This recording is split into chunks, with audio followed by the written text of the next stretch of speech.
Beautiful people, welcome back again to another video. If you are new in this channel, this is Queen Sharon Entertainment, a home of freedom fighters. If you haven't joined our family yet, join us by hitting the red button down below on the bell notification icon. So whenever we have a new video in this same channel, you will get notified. Thank you so much for tuning in, and I love you all. So my people, I have a video here that I want you all to watch, and I myself will be watching with you in this particular video. Feel free to let me know what you think about the video after watching on the comment section below. Like and share this video, and I will see you again in my next one. Focus on Africa on the BBC World Service. I'm Paul Bachwinga. To Kenya now, where a legal team acting for the leader of the Nigerian separatist movement, the Indigenous People of Biafra, IPOB, Nnamdi Kanu, have filed a constitutional petition at the High Court in Nairobi. They want the Kenyan government held accountable for extraditing Mr. Kanu to Nigeria. The Kenyan government has denied involvement. The jailed IPOB leader is facing treason charges. Professor George Wajakoya is the lead lawyer. He told me more. We filed a petition today against the Kenyan government and various actors in this case for the unconstitutional and unlawful removal which denied our clients, which was engineered by the respondents through abduction, denial of fair administrative action, and in violation of human rights of Nnamdi Kanu.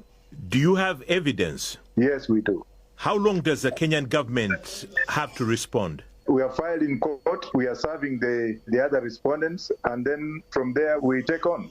It's not an issue of the Kenyan government responding, it's a judicial matter in court. Indeed, but there are a number of days within which the government needs to respond or can respond. Normally the court has set standards, and since we have gone to a constitutional court, once we file and we serve, then the court will give us a date, which should be within a very short time, because under the certificate of agency. Certificate of agency meaning? For the matter to be heard as soon as possible. Oh, I get you. The Kenyan government has denied extraditing Nnamdi Kanu to Nigeria. Have you got evidence about it? Yes, we do. We have copies of his British passport. We have a stamp that indeed this gentleman was in Kenya. We also have evidence of his residence and apartment. We also have evidence that he was actually in Nairobi hospital on a particular day, treated by a doctor that we have his names.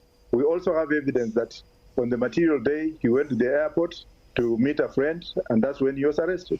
So you're arguing he was basically kidnapped? Definitely he was kidnapped, yes. Kanu is a British national. Why are you not filing the case in the United Kingdom?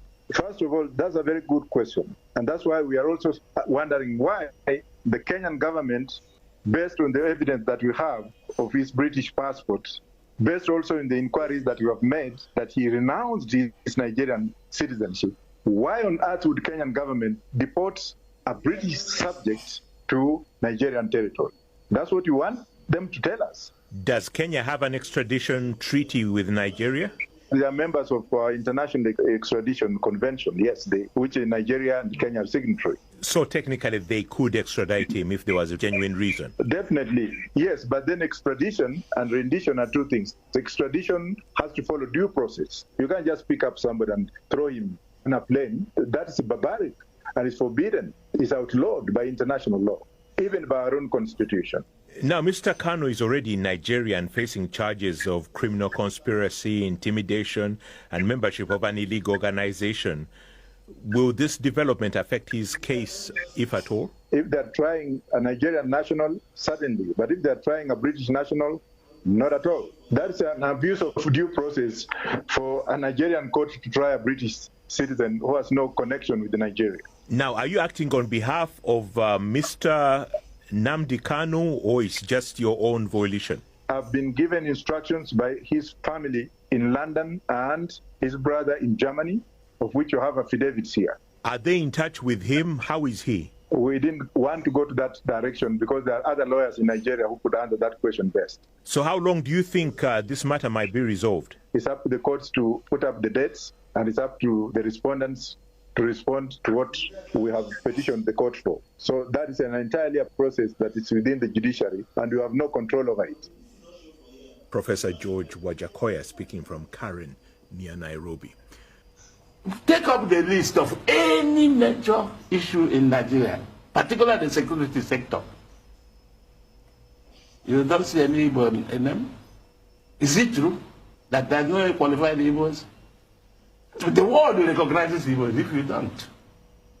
I must tell you, the world recognizes Igbos if you don't.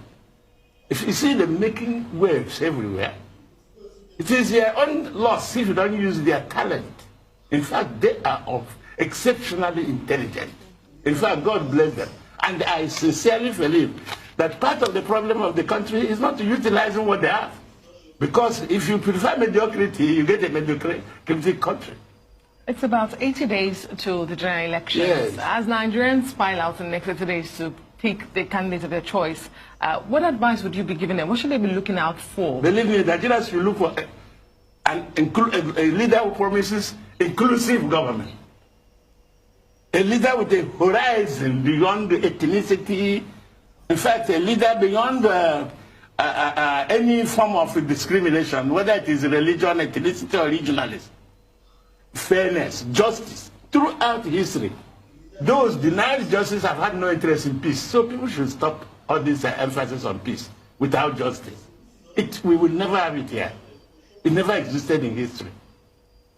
As long as the leadership has not embraced justice, you will never have peace. Wait, who will endure injustice and then be there and love you as your leader and be a patriot? You understand what I'm talking about? History forbids that. And you cannot go against history and expect something that is not, it can never happen. So what I'm trying to do, we need a leader who is a nationalist. There is too much in this country about identity crisis of leadership and all that. I sincerely believe if you're a Nigerian, you're a Nigerian. Even if they are not from their tribe or your religion or your zone, you should have a national sentiment about a sense of balancing. Again, I will tell you because I have experience. Among the first books I wrote early was Precarious Balance, Politics of Precarious Balance. How this country, to rule it, you must know what we call theory of coalitions. How did our founding fathers succeed? We started this thing with the political parties manifesto. Our founding fathers' manifesto were real. Okay. They implemented them. Free education, isn't that true? Yes. You understand, man? The NPC was not for the North, isn't that true? Only NCC said they wanted to be a national party, isn't that true? But when they got to the scene, they realized that their support is only in the East. You know what I mean? Yes, of course. It caused confusion here. When Zik won in the Western House. You ready? 1951. You are all Nigerians. So what I'm trying to tell you is that they managed their party manifesto, managed the politics well, and developed competitively, didn't they? They developed competitively. And then, since the military came, everything changed. It is now a government of monopoly. The winner take all. Well, and then you expect some people to be happy. Well, why? On this note, we'll have to bring this to a close. Good man. Very exciting, very educative, yes, very enlightening. Very insightful to have you here. It's like being in the classroom. Yes, that's all I was doing, taking notes and everything. So, Prof, thank you very much. Thank you. I'm glad. I've enjoyed this. I'm glad. Thank you for joining us.